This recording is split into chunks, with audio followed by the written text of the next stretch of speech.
Welcome to achiever. कैसे हैं आप लोग? आई होप आप लोग सही होंगे। तो आज हम न्यू टॉपिक स्टार्ट करते हैं, इलेक्ट्रिसिटी। आज से हम इलेक्ट्रिसिटी की सीरीज स्टार्ट कर रहे हैं। तो चैप्टर है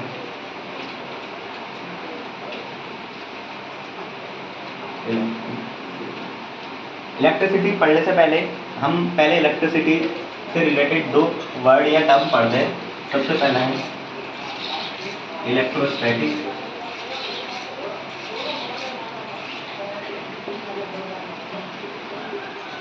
और नंबर 2 की बात करते हैं इलेक्ट्रोडायनेमिक।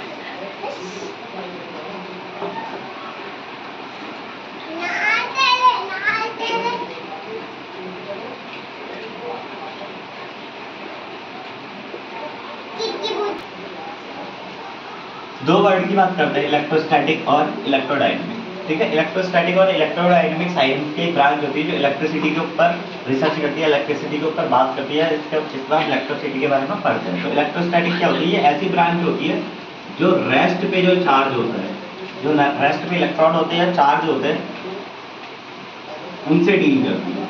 और इलेक्ट्रोस्टैटिक रेस्ट चार्ज से जो इलेक्ट्रिसिटी बनती है या रेस्ट पे जो चार्जेस होते हैं उनसे डील करती है। कौन सी? इलेक्ट्रोस्टैटिक। और इलेक्ट्रोडायनेमिक जो मोशन में चार्ज होते हैं उनसे डील करती है। जो किस पे चार्ज होते हैं? मोशन में चार्ज होते हैं, उनसे डील करती है। ठीक है, आई होप ये समझ में आया होगा।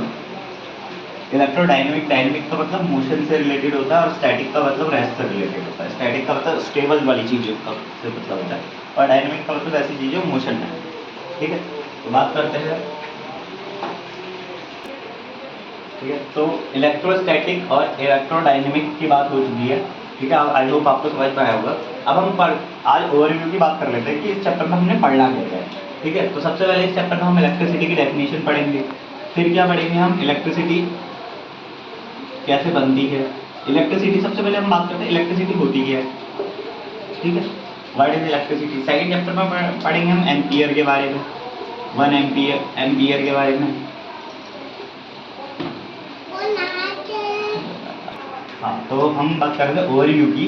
ठीक है, तो ओवरव्यू में हमने क्या क्या पढ़ना है चैप्टर में वो डिसाइड करते हैं। तो सबसे पहले हमने इलेक्ट्रिसिटी में क्या क्या पढ़ना है। इलेक्ट्रिक करंट की डेफिनेशन पढ़नी है, इलेक्ट्रिसिटी के बारे में पढ़ना है, इलेक्ट्रिसिटी की डेफिनेशन, इलेक्ट्रिक करंट की डेफिनेशन। उसके बाद यूनिट करंट को किसमें नापते हैं वो पढ़ेंगे।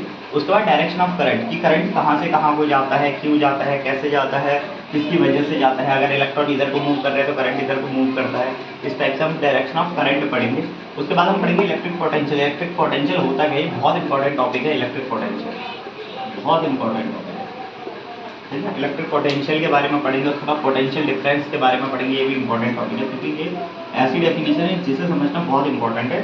ये 11th-12th में भी काम आती है। ठीक है, उसके बाद हम वोल्ट मीटर के बारे में पढ़ेंगे। साथ ही साथ यहाँ पे अमीटर लिखना था, उसके बारे में पढ़ेंगे, एमीटर आप लोग। ठीक है, उसके बाद टाइप्स ऑफ सर्किट के बारे में पढ़ेंगे। उसके बाद ओम्स लॉ जो बहुत ज़्यादा इंपॉर्टेंट है, ओम्स लॉ उसके बारे में पढ़ेंगे। फिर ओम्स लॉ से ही रेजिस्टेंस निकल के आता है, रेजिस्टेंस की डेफिनेशन पढ़ेंगे। फिर उसके बाद रेजिस्टेंस क्या होता है और क्या कहते हैं, क्या वर्क करता है, रेजिस्टेंस को कैसे कंबाइन करते हैं, वो सब पढ़ेंगे। फिर उसके बाद आगे फैक्टर अफेक्टिंग रेजिस्टेंस, रेजिस्टेंस को कौन कौन से फैक्टर अफेक्ट करते हैं वो, रेजिस्टेंस को कौन कौन से फैक्टर अफेक्ट करते हैं वो। उसके बाद लास्ट टॉपिक आएगा हमारा heating effect of electric current. ठीक है, इलेक्ट्रिक करंट के हीटिंग इफेक्ट। तो ये बहुत सारे मतलब इसमें डेफिनेशन और टॉपिक्स हैं इलेक्ट्रिसिटी चैप्टर में जो हम पढ़ेंगे। तो इसकी सीरीज़ हम कल से स्टार्ट करेंगे। आज आपका एक ओवरव्यू था, बाकी कल से हम पूरे इस चैप्टर को एक साथ लेंगे और लगातार इस चैप्टर को हम एक हफ्ते में लगभग ख़त्म करने की कोशिश करेंगे और बहुत डिटेल में पढ़ेंगे। तो आप हम लोग हमारे साथ बने रहिएगा। कल से इस चैप्टर को स्टार्ट करेंगे। Thank you.